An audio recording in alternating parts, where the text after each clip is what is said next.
into this. Hello, everybody. Welcome to another episode of the Thriving Adoptees podcast. So today I'm delighted to be joined by Alisa Matheson from Minnesota. She's an adoptive mum, and she's also the CEO and founder of, that's right, CEO and founder of The Power of Story. So we're going to be talking about story here, and this is all going to be hugely powerful because you called the business that you set up The Power of Story. Stories have incredible power. Absolutely. And you talk about the power of known stories to heal.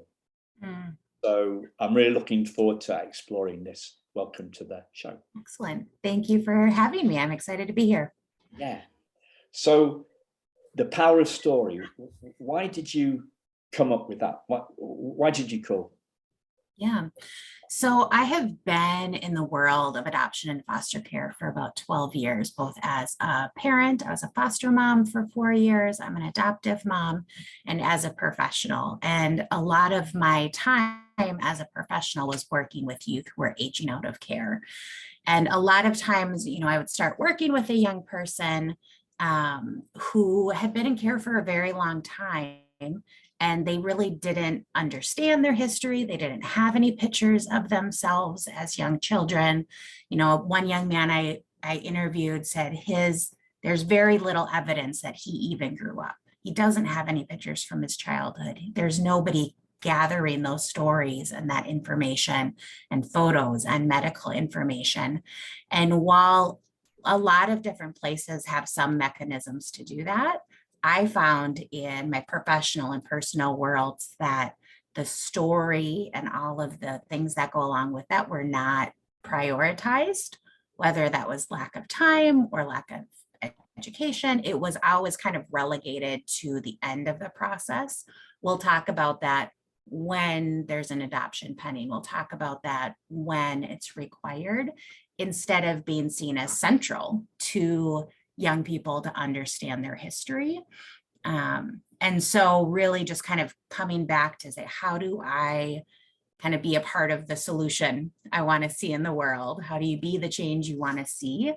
And it was, how do we help that information and photos and stories and narrative really get into the hands of young people, whether or not they're adopted? For all kids who have spent time in out-of-home placement, it's just so important.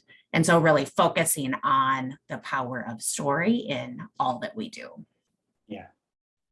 The bit fascinating, the bit that really jumped out for me, Alisa, was the poignant comment that you made about that one young man saying there was no evidence that he grew up. So the word that came to my mind when I heard you say that was floundering. Do you have that word in the States? Floundering. So it's like floundering. We're rudderless. We don't have a firm foundation in the world. We don't know where we stand. Absolutely. We have nothing to stand on. And as soon as I say that, I think, well, how would that feel to, how would somebody that hasn't been, so like an adoptive parent that hasn't been through that themselves, how would they even get a handle on what that felt like? And as soon as I started thinking about that, I was thinking about, it's like having the rug pulled from underneath our feet. Right. So imagine, we know how that feels. Something happens and we feel like the rug's being moved and pulled from underneath our feet. But what you're talking about, to continue that same metaphor, is somebody that never had a rug in the first place. Right. Yeah, one of my favorite quotes by Beth O'Malley, who's kind of the founder of this idea of Lifebooks, so getting information into kids' hands. And she's an adoptee herself. And she says, imagine a picture of someone that gets cut off at the knees. that's what it feels like to not have or to discuss your history. Adoptees, and I would expand it to foster youth, but adoptees end up with a floating or numb sensation with no past or roots. And many believe that somehow they are responsible for the separation from their birth family. Yeah. And just that idea of being cut off at the knees and not having access to that information and not being able to talk about it openly with even your family sometimes. Mm. It's incredible for me, because I just have my own view of the world, right? Mm-hmm. And like we all have just our own view of the world, and our understanding of other people's view of the world is very variable, you know. What never ceases to amaze me in the conversations that I have is how different experiences are. Mm-hmm. So I didn't feel like that. I had personally, I had no story whatsoever. I didn't have any story until 6 years ago. Mm-hmm. And I'm 55 now. So for the first 49 years, not having a story didn't feel like that for me.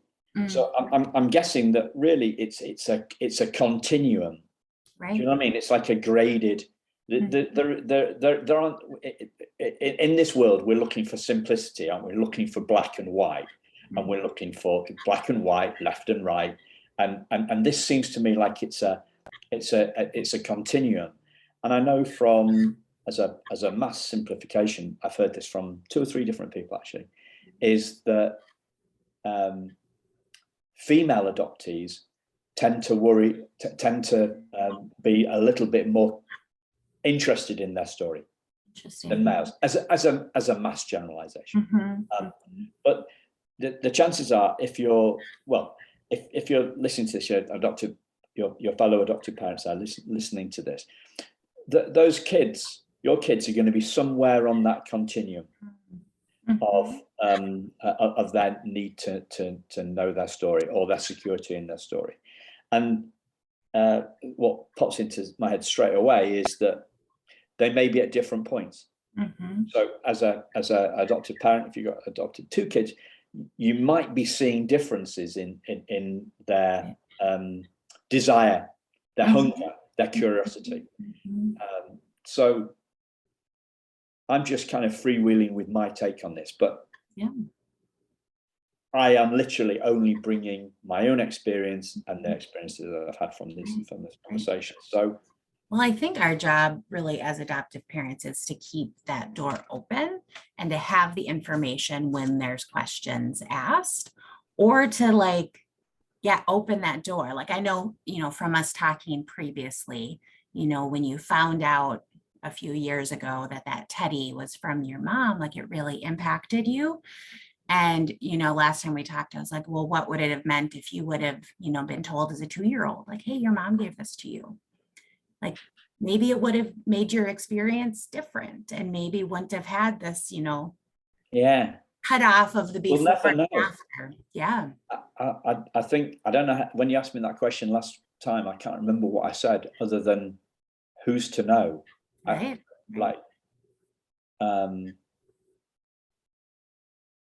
So I can, one of the clear things that stood out from what you just said was being prepared. Mm. And I think there's a huge difference between what you said in your opening, mm-hmm. in your opening words, which was this isn't prioritized mm-hmm. in the system. Mm-hmm. In the adoption process, story isn't prioritized, and it's kind of put on the back burner. It's not even mm-hmm. put on the back burner. It's completely sidelined.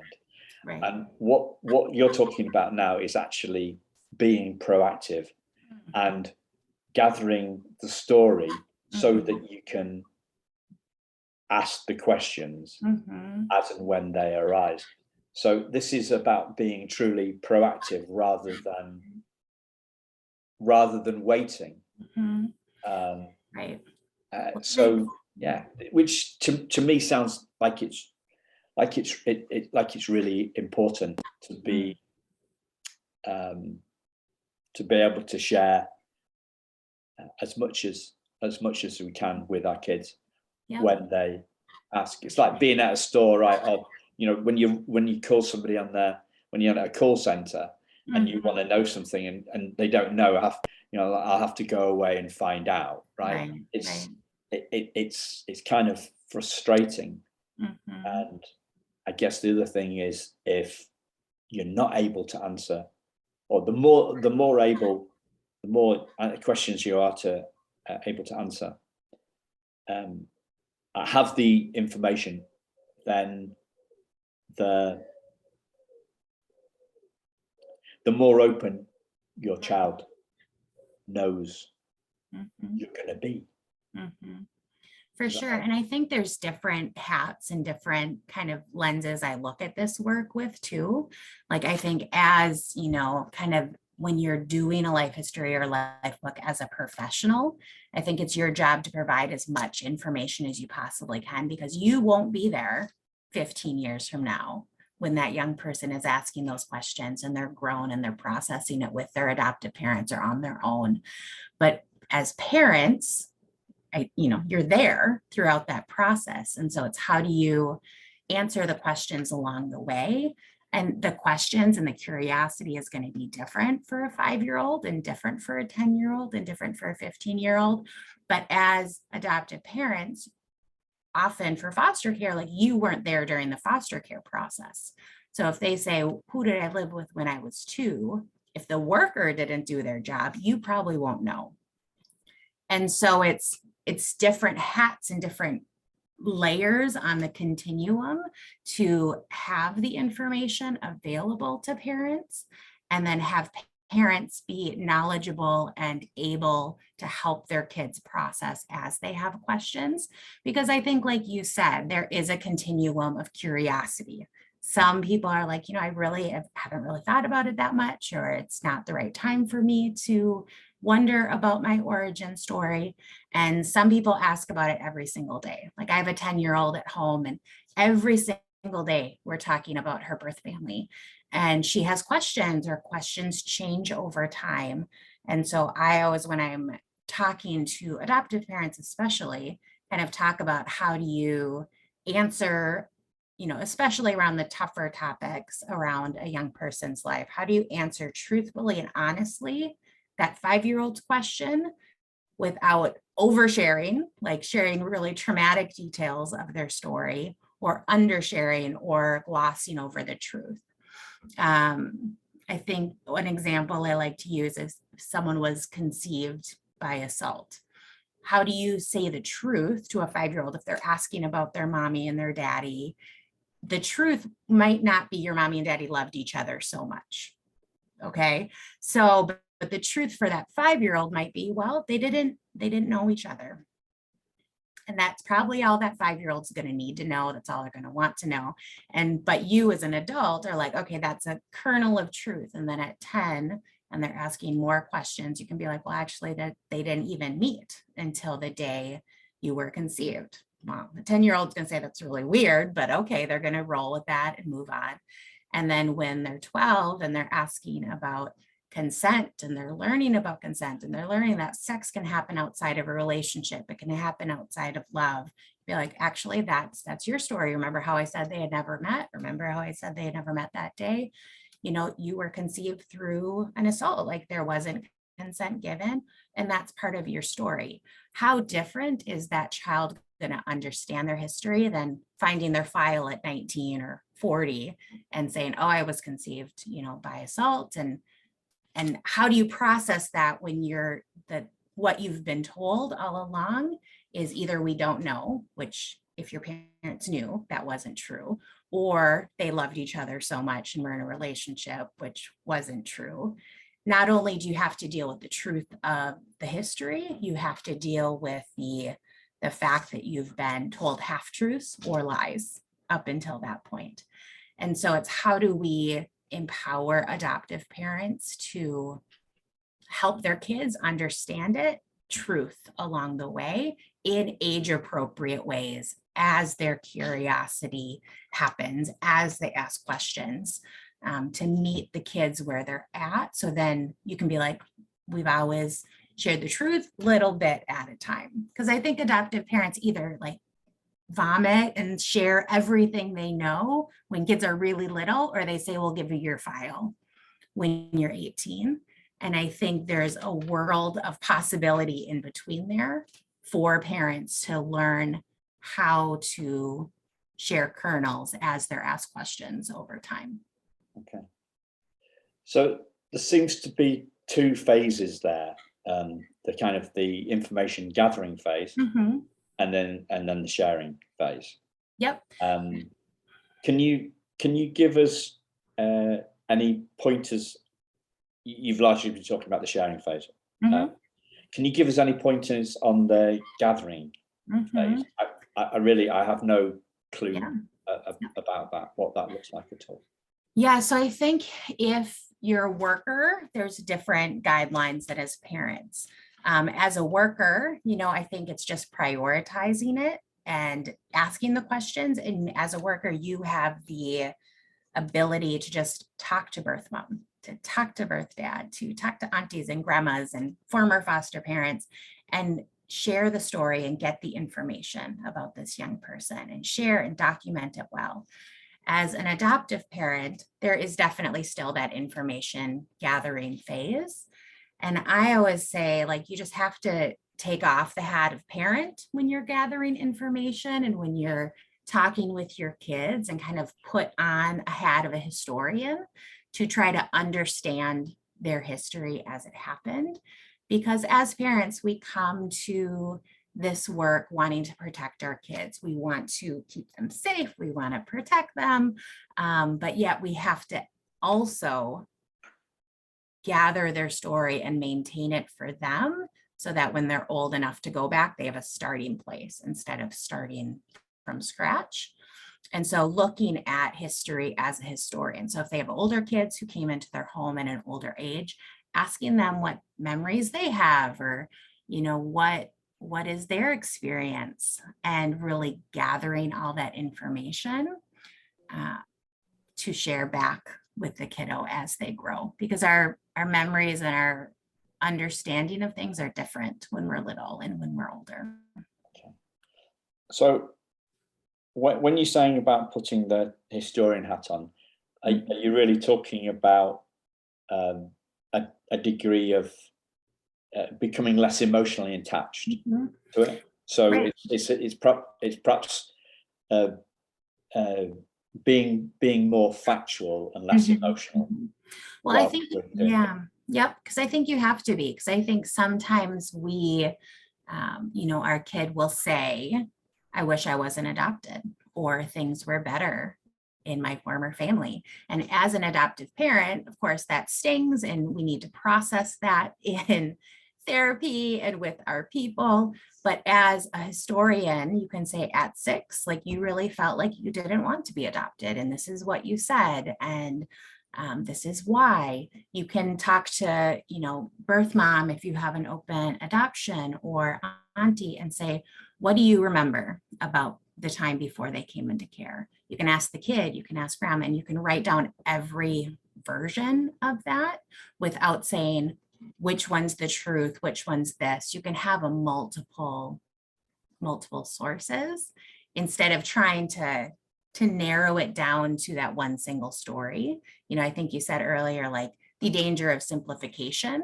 We do that sometimes when someone's story is complex. We want to say, okay, this is the story because it came from a professional's pen, but every single person is going to have a different experience.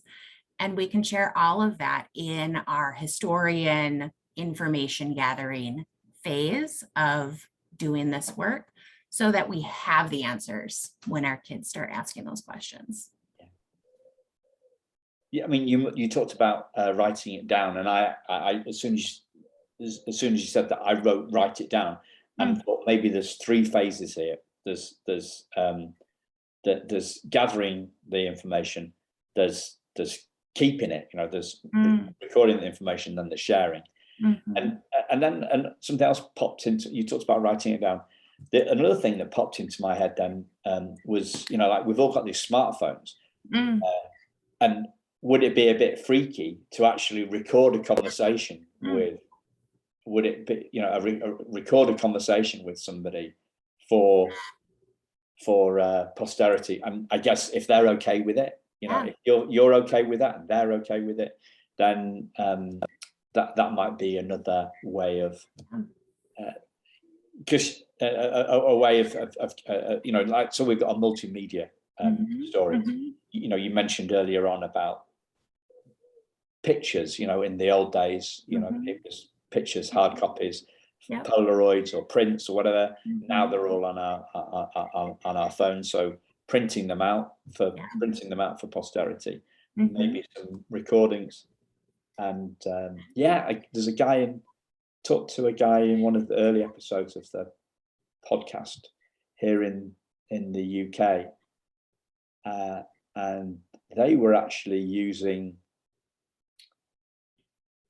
an online system for kids to keep their own stories, because some kids are more, like in my day it was scrapbooks. Do you remember those? Like you had a scrapbook.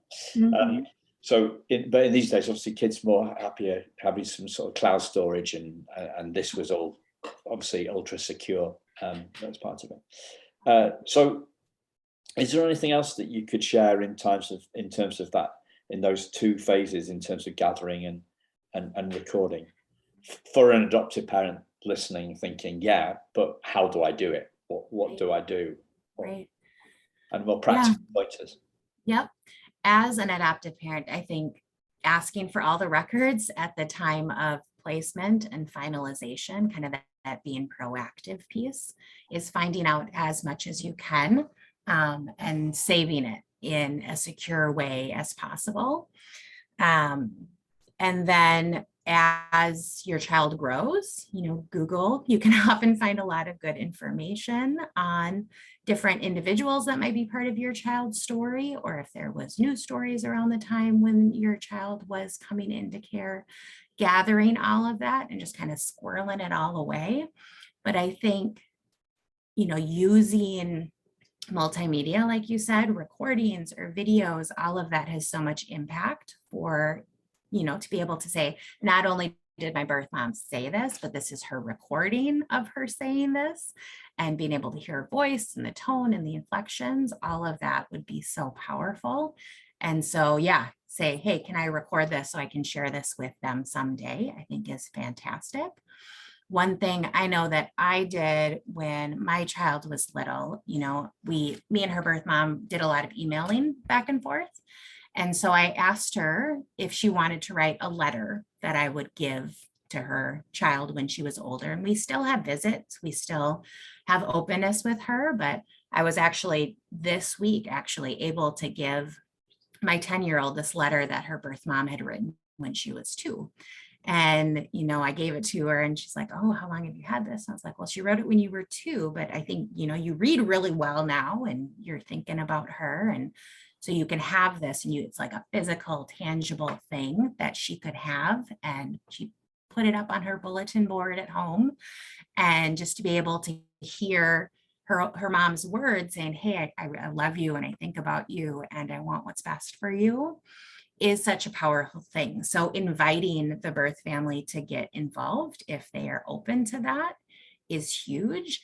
And those things that might be harder to share about their story, say, how do you want me to talk to kiddo about X, Y, or Z, whatever it is. Every situation is different, but really taking the long view, I think, which sometimes it's hard to do when it's caught up in the excitement of, being a family, and the day-to-day parenting is trying to think forward to say, what is this now child going to want to know when they're 18, 19, 40, 50, and how can I be proactive about getting that information and then sharing it with them as they're curious, as they want to know that information. Wow. Yeah, but it's very hard to be proactive when you don't know you don't know what to do. So these kind of useful insights and tips are hopefully a catalyst, because some of the things that we've been saying may feel right to the listener, and some of them may not feel as right. So I guess it's a pick and mix, isn't it? It's using the things that are right for you and right for your child or children. As soon as you said video, I thought, okay, what's the difference between video and audio? Because I listen to a lot of stuff, right? I listen to a lot of podcasts, I listen to a lot of audiobooks. I watch a bit of telly, but I don't watch YouTube. Do you know what I mean? I like people, but I'm less visual than most people, I think. I'm kind of more auditory, less people are auditory. So as soon as you said that, I was thinking, so what would we get out of video that we wouldn't get out of audio? Would be that body, the body language and the facial expressions. You've got the words on a letter, you've got the words on an audio, you've got the words and the tone are like, I don't know, I've heard some stats about this, but tone is actually it's more important how we say things than the words we say, right? It's something. And then you've got on top of that, on video, you've got the facial, the warmth, facial features. So, and I'm kind of glad that you like the multimedia approach, and that's what you're recommending. So if we were shifting now to the sharing side, so you picked up on to pick up on a few things that you've said. I guess there's the sensitivity piece, the how we share this information with our kids or kiddos, as you say in the States, and then there's the age appropriateness of what we share, which is, I guess, about the when.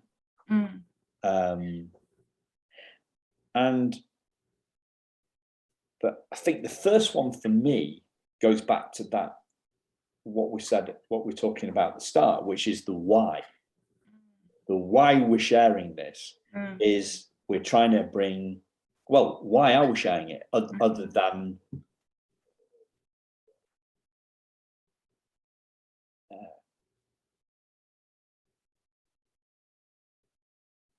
building our relationship, other than with our child, other than being open with them.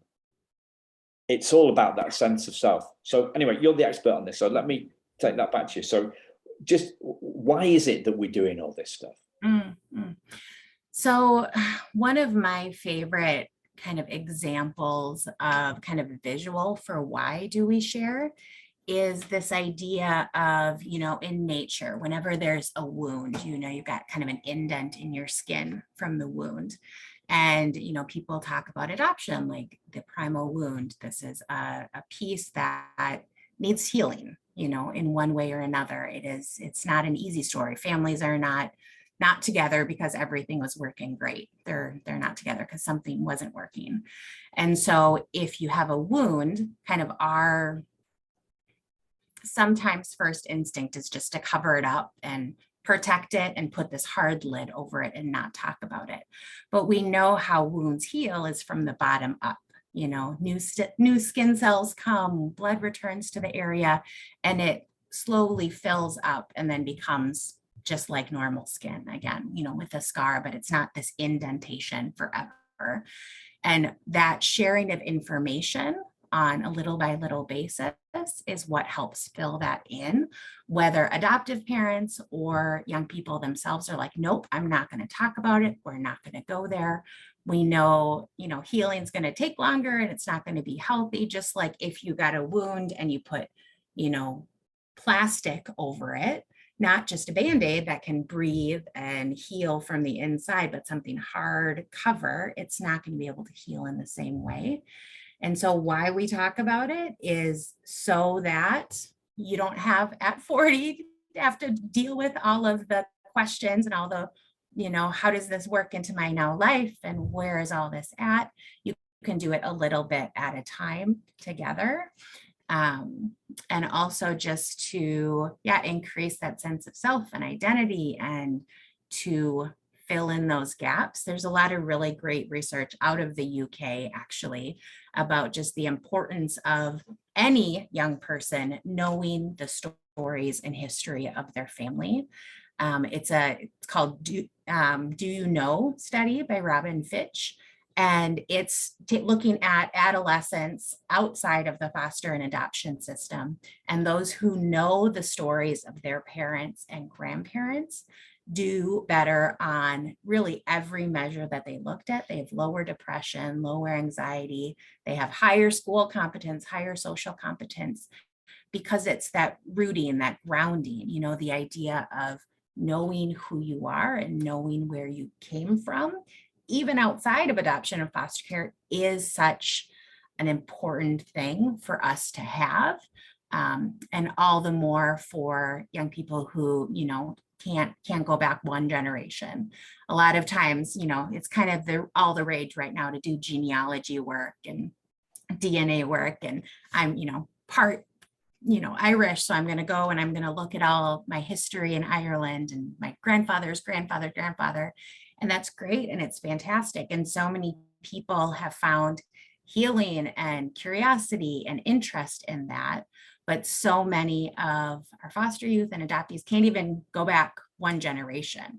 And so there's this like wall. And so it's like the same kind of people who would be interested in genealogy. Like I can't even look up my parents, much less my great grandparents who came from Ireland, and there's this, the grounding and the foundation. And that, just taking some of the secrecy away from adoption. Now that we're in the age of DNA and genetics and search and openness, there's really no such thing currently, I believe, as a closed adoption. If someone wants to find their people, they can. And so as a parent, I've always said, I want to do that with my kid. I don't want them to feel like they have to wait until I pass away or die because they're protecting me. I want to do that with them because I'm their parent and I want to be part of their life and their birth story and foster care history and all of that is part of them. And I feel like that's being a parent, is getting in the muck and mire and doing it together and not waiting till they're young adults or waiting until I'm no longer around to do it on their own. Yeah. Wow, powerful stuff. And you talked about secrets and shock and shame and all that. So for me, I think, me finding out about the teddy bear was a bit of a, it was a little bit of it was a surprise. I thought it was curious. And then a couple of months later, there was some anger came up for this. So like this, we don't, as a human race, we don't do very well when secrets come out. Yeah. So that's the why, put very very beautifully, Alisa, and in a very compelling and rings true, really rings true for me. And so I talked about sensitivity, which is the how, age appropriateness, which is the when, and then we've gone on to the why, and those were really just threads to have the next part of. I was just trying to pull some threads out of what you said, to give us something to talk around for the next part of the podcast. So are there anything else? I've got the why, which we've covered, the when and the how. Is there any other kind of big heading that pops into your head that as an expert you know about, an adopted parent you know about? Right. rather than me, because I'm just on the outside doing my best to. Right. Well, I think one of the most powerful analogies that I share in, the training that we do for adoptive and foster parents is, I think sometimes, the story of our children's history is like treated like it's Pandora's box. Like you can't peek in it, or else all this stuff is just going to like come out and be everywhere. And the kid's going to be having a hard time, and you're going to be having a hard time. And so it's like, it's just not opened. And I like to think of kids' history, whether it's in foster care or adoption, as like an open toy box in the middle of the room. And if you have an open toy box in the middle of the room, like I did for many, many years, parenting little kids and being a foster parent and having kids come and go, it was always there. It was open. There were toys in it. I never had a lid on it because I didn't want their little fingers to get, stuck when they were investigating it. And I like the analogy of our kids' story being like that open toy box. If we start talking about it when they're kids, when they're tiny, itty bitty babies, itty bitty babies are in your arms. They're not checking out their toy box, but they see it. They know it's there. You can say, oh, there's some lovely toys in there. We're going to play with those when you're older. Great. Baby's 6 months old, starting to sit up. They're sitting on the floor, and you might take out a toy or two and give it to them, something indestructible that they can chew on. You might give it to them, but then it goes back in the toy box. 6 months later, when they're, starting to walk around and toddle, they might walk over to the edge of the toy box and look at one or two of the toys on top. And then when they're 2, they're going to go and they're going to look at the top, and they're going to throw them all out behind them. You're going to just have toys thrown everywhere. But that's not a one-time thing. It's every day being open to the conversation. And as they take out a proverbial toy and look at it, you can say, oh yeah, that's a picture of your birth mom. Great. Goes back in the box. Tomorrow they might have a different question. They might have the same one again. And so an open toy box in the middle of a room, it's never scary. It's never too much because it's on their time. It's as they explore it. And it's not even intimidating, because the things at the bottom, the things that are harder to talk about, aren't going to come out of the toy box until they're ready to come out of the toy box. And so I like to use that analogy with adoptive parents. Like, we have to stop treating our kids' history like it's this like loaded thing that's going to explode and then we're going to have to deal with it. Why not be proactive and say, okay, you're sitting on the floor, you're not even moving yet. You're just learning about your history. And so let's take out a picture of birth mom and give it to you and say, hey, here she is. Do you have any questions? And then it goes back in. And as they pull things out, you pull things out. It's really just investigating it with them instead of it being a big, scary, like, sit down, we're going to talk about this tonight kind of thing. It's never, okay, now we need to have the adoption conversation. Now we need to have this conversation about this thing that happened in your past. It's just always part of your conversation, and kids can learn that just like they learn anything else in life, one piece at a time. Yeah, it's that's beautiful. Do you a strange parallel analogy came to me as I was listening to you with that. Do you know why people shake hands? No. So it's to show that you haven't got a sword or a knife. To say I'm safe. You're safe, yeah. So it's a kind of strange analogy, but to me, exactly this. It's like it's open. My hand, when I give you my hand, to shake, my hand is open, not closed. It's not a fist. I'm not gonna, like when we put our when we go out to shake somebody's hand, the hand is open. It's open. We're open. The lid of the box is open. There's nothing that it's not a dark secret that's padlocked away. Absolutely. In with chains and a big padlock. It's open and it's honest. Exactly. And it's the foundation of our communication. And isn't openness and honesty the foundation of all relationships and all communication? So all good relationships. This is big stuff. So the toy box analogy is, you touched on it as you were explaining the analogy. Mm-hmm. Perhaps a great lead into the age appropriate. Mm-hmm. So is there anything more that you have to share in terms of age appropriateness? Yeah. So I love quotes. So Louisa May Alcott said that, if a child is old enough to ask a question, they're old enough for an honest answer, because you're not putting the idea there, you're responding to what's already there.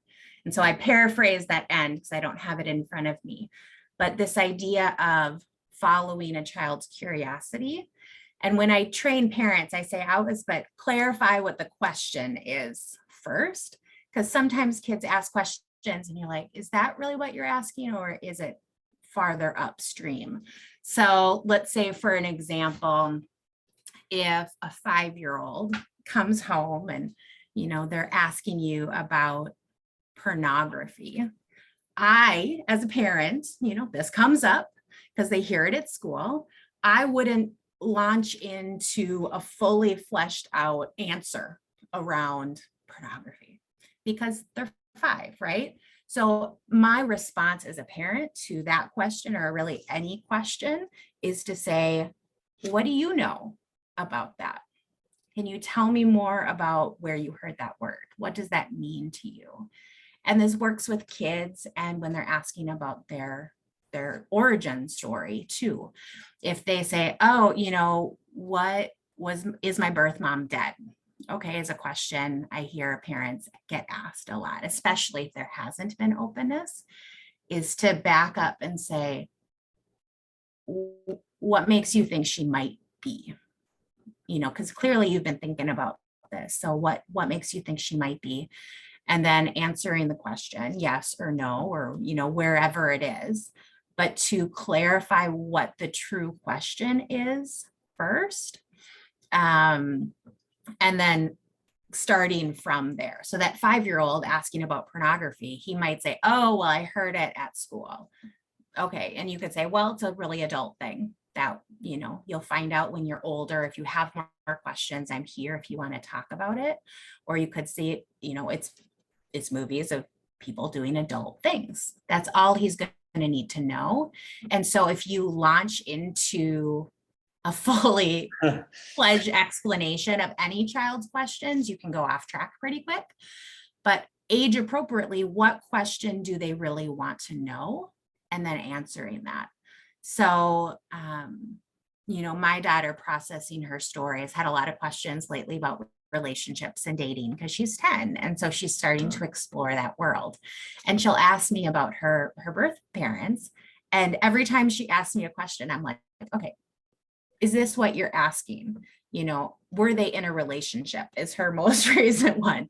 And I was like, okay, well, what does a relationship mean to you? What does it look like when you're in a relationship? And then she told me her 10-year-old explanation. And then I could answer that. Yep, they were in that. That's what that was. Or no, they were not. And so, helping kids clarify their questions. And again, if you've got that open box and they're pulling out a toy from something you've already discussed from their story, it's responding to that and not saying, oh, wait, let me dig down to the bottom of this and let's talk about sex and reproduction. Okay, that's not the question being asked. Okay, so you have to answer the question that's being asked, and most kids are great with a short, quick, honest answer. Yeah. Wow. I get the feeling that you're talking about this because there is a tendency for adoptive parents to rush in to answer and give too much information rather than gauge it and just take a step back, as you say, and clarify what's being questioned. Yeah, I think, is that what you mean? Yeah, well, they tend to do what any of us do under pressure, humans. is fight, flight, or freeze. So it's either going to be like, oh my gosh, we don't talk about that here. We're no, I always say a Scandinavian family, like we don't talk about things like birds and the bees here. Or you ignore it, you pretend you didn't hear the question if it's a question you don't want to answer, or you go into it too far. And so I think parents need to be equipped to take it one step at a time without feeling defensive or vulnerable or, intimidated that they're going to choose their birth family over you, or they're going to be wounded by too much information. It's like you have to follow their lead and take it one step at a time, and not go faster than your kid is going and not going slower than your kid is going, like not falling back into secrecy and not giving the 20-year-old answer to a 5-year-old question. Okay. So what I'm going to jump in here with is because I do this myself, right? And so I do it myself. So I try to, I kind of overthink ahead of time. Mm-hmm. So as I'm, well, the how, but the how, and everybody's like, I spend a lot of time trying to solve theoretical problems, right? Mm-hmm. What we're talking about here is just some pointers, and you, dear listener, your kiddo best, and your wisdom will help you address these questions as and when in an appropriate way. What Alisa's saying is, and it goes into the sense, I think it goes into that sensitivity piece, is we're talking about being sensitive, meeting your child where they're at, giving them a question, giving them an answer at an appropriate level for the question that's being asked. And Alisa's tactic on this, which I think is really great, is a question about their question to allow us to gauge and to gauge where the child's question is really coming from, what the child is really asking, rather than leaping straight in with an answer. It's a simple, yeah, well, what do you mean about that? And as you were talking about that, I thought about a session I had with my mentor, my coach last week. And she said, so what are we going to talk about? So I talked about this. And she said, well, what is it that you're learning, Simon? So rather than me going straight to saying, so what do you think? What do you think, Claire? She said, well, what is it that you're saying, Simon? So that she could gauge how my thinking and my feeling and my where I was had moved on since the kind of like the insight that I'd had. And so she was being, rather than rushing in straight with her thoughts, she was gauging to see what I had learned myself, because what we learn ourselves is far more powerful. I wrote something about this today. Insight trumps information. So what we see for ourselves is far more powerful than what other people tell us. So is there anything in there that you could flesh out? Does that, first off, does that kind of make sense? It does. I think what I was thinking about when you were sharing that was just this: as adoptive parents, it's kind of unfair because we're not trained as therapists or social workers, but it's kind of the role we have to play at times, is helping our kids understand these complex things and complex emotions. But it's really about, trying to take our child's perspective on their story and their understanding and their questions. And it's just taking it, one day at a time with them. I think a lot of adoptive parents, because many are not trained as therapists or social workers, really say, oh, any conversation about their history has to happen in a therapist's office. Oh, they mentioned birth mom, I got to call a therapist. I got to get them in to see a specialist. And just saying that you as their parent really are a specialist and you know them best, like you were saying, and you have so much information to share about their early life often. That is a lot of kids' questions, especially if you have had them since they were little. Like my daughter asks all the time, like, what was my first word? When did I start walking? Who was my friends? Where did I live when I was 2? I can answer all of that as her parenting parent. I have all that information, and all of that is as much a part of this grounding knowledge that people have about their history as the origin stuff is. And so it depends on how long you've been parenting your child, to how much information you have and how much you're sharing secondhand. But just having those conversations about when they were little is the same grounding work. And so if there's things that you don't know about their history, it's okay to say, I don't know the answer to that, but I know that it's important to you. And so let's investigate together how we can find that information, or it's okay to just be sad together and say, I wish I had more information. If you have a closed adoption, or if your child was found somewhere, you're not going to have that same level of information to impart or to share or to answer questions, but you can still be a safe presence to be like, I don't know, and I wish I did, because I wish you could know.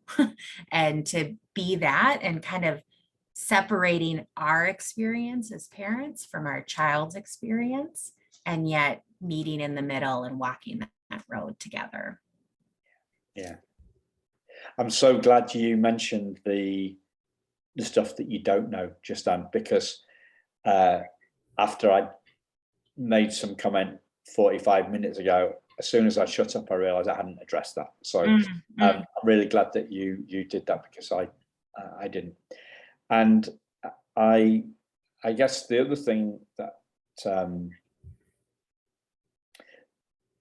I'd like to say at this point is that obviously listeners, Alisa knows this stuff inside out.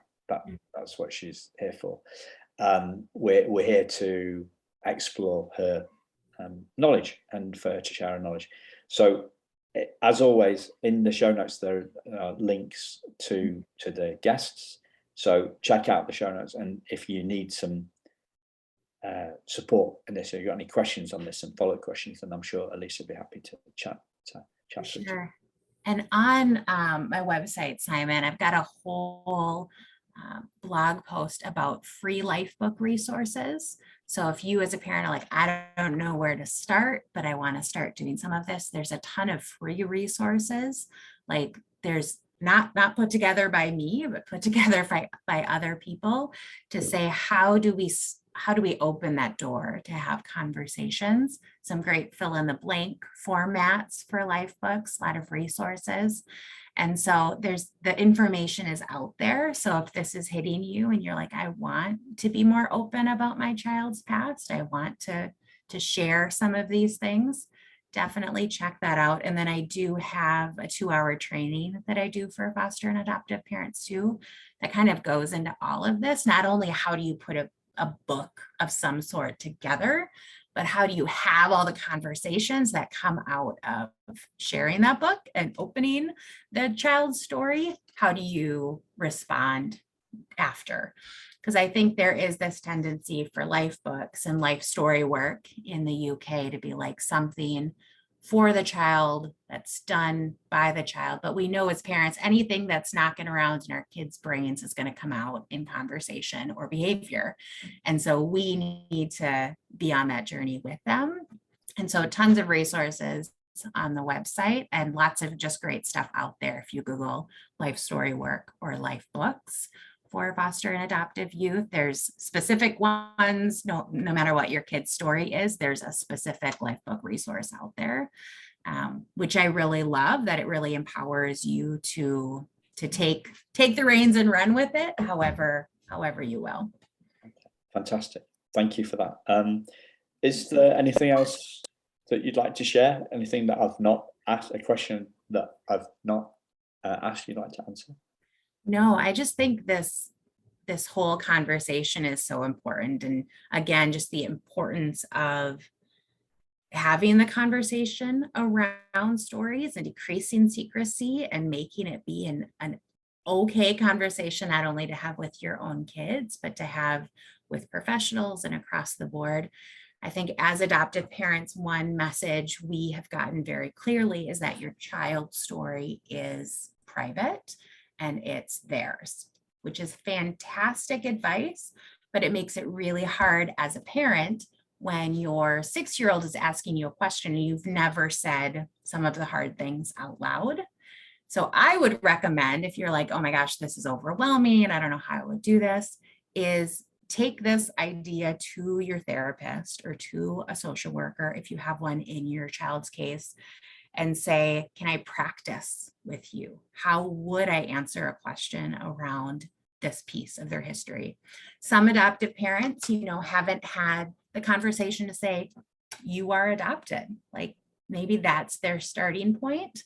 And how would you have that conversation is a whole conversation all in itself, to say, how would you recommend doing that?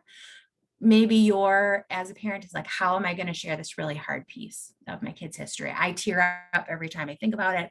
I can't even understand how or why this happened. How in the world am I going to share it with my kid?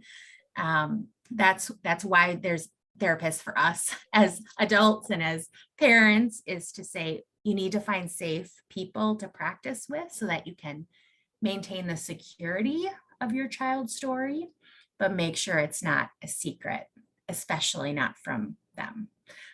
Because we know a lot of times if kids are talking to you about their story and you clam up and your shoulders tense up and you're like, ooh, I don't know how to have this conversation, they're going to feel that and probably not be asking you a whole lot more questions for a while. So practice, find safe people to say, I don't know how to do this. I wasn't trained how to do this, but it's important for my child. So I'm gonna practice. Yeah. I'm just going to share a little bit about, I said I didn't know anything about my story, but how my mum and dad told me was with a storybook of of a couple that fell in love, got married, and adopted a child or children. And this is, way back in the 1960s, this book. He's called Mr. Fairweather and His Family. It's out of print, unfortunately. Last time I looked on Amazon. But what that did was it made it normal. It wasn't just me. I wasn't a weirdo. Right. This had happened to somebody else, and they'd written a book about it. So it made it normal, and that's what we want.